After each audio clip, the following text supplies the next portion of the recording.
Hey, what's going on, guys? Coming at you again with another crisp review, and today we'll be looking at the San Diego Comic-Con 2014 exclusive Crimson Typhoon that is black and glow-in-the-dark.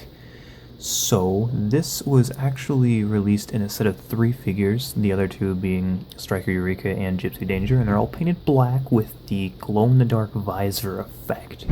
And they're all boxed and packaged together.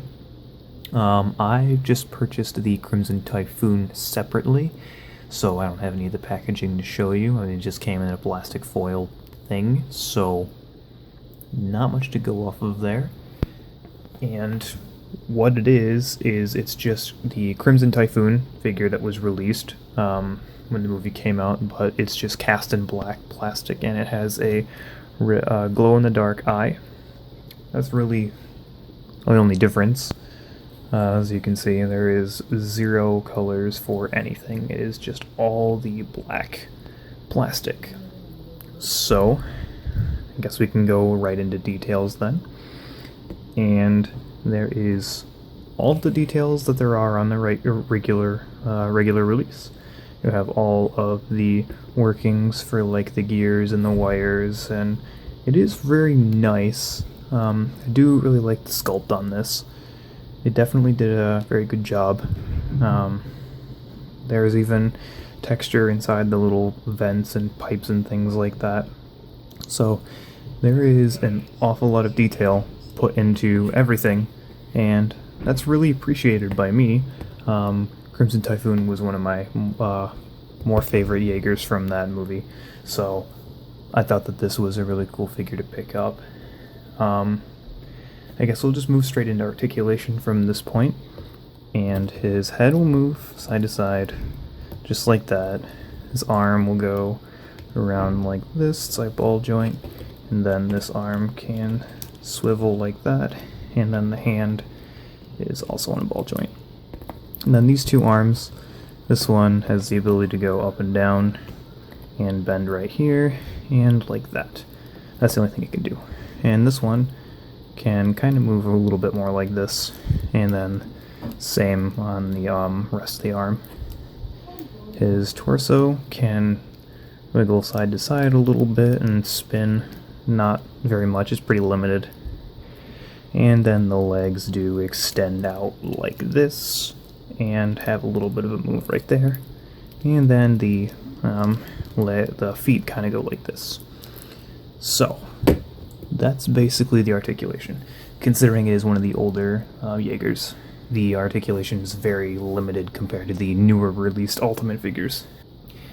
Now, there is one issue with basically all of the Crimson Typhoon figures, and that is probably a few months down the line after you get them out of their box.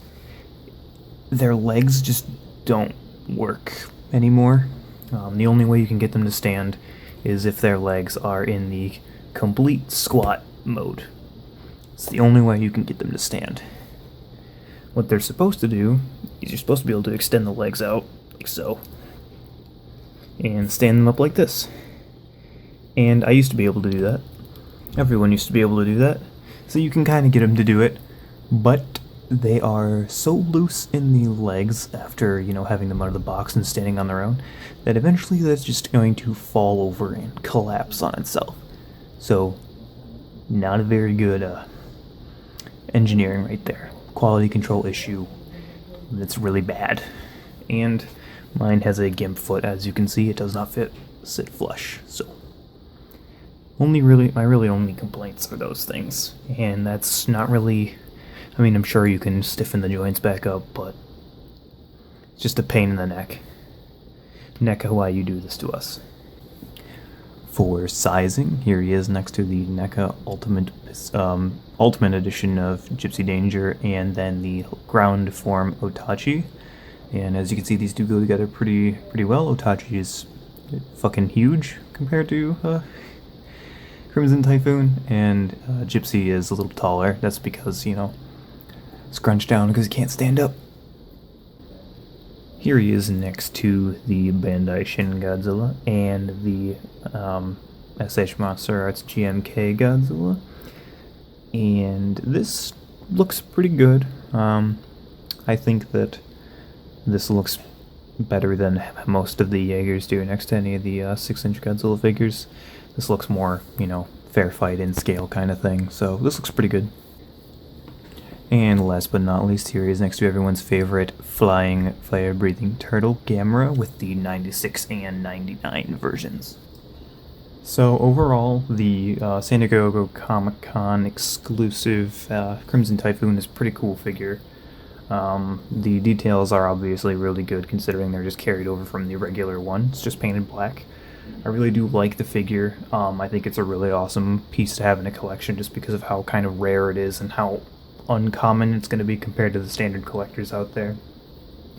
And because of that rarity, I really don't know how to put a value on it. I mean, I got mine for like 20 bucks or something, and I honestly have no idea how much the price is actually going to differentiate, considering that the regular Crimson Typhoon is like 30 bucks or more right now.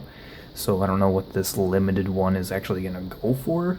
That's just what I got mine off of. You guys can base that off of it if you plan on getting one, which, I mean, it is cool. I would like to have the whole set, but I'm okay with just one for now. So if you guys see one of these or one of the other exclusive black ones, definitely go and check them out or pick them up. I highly recommend them.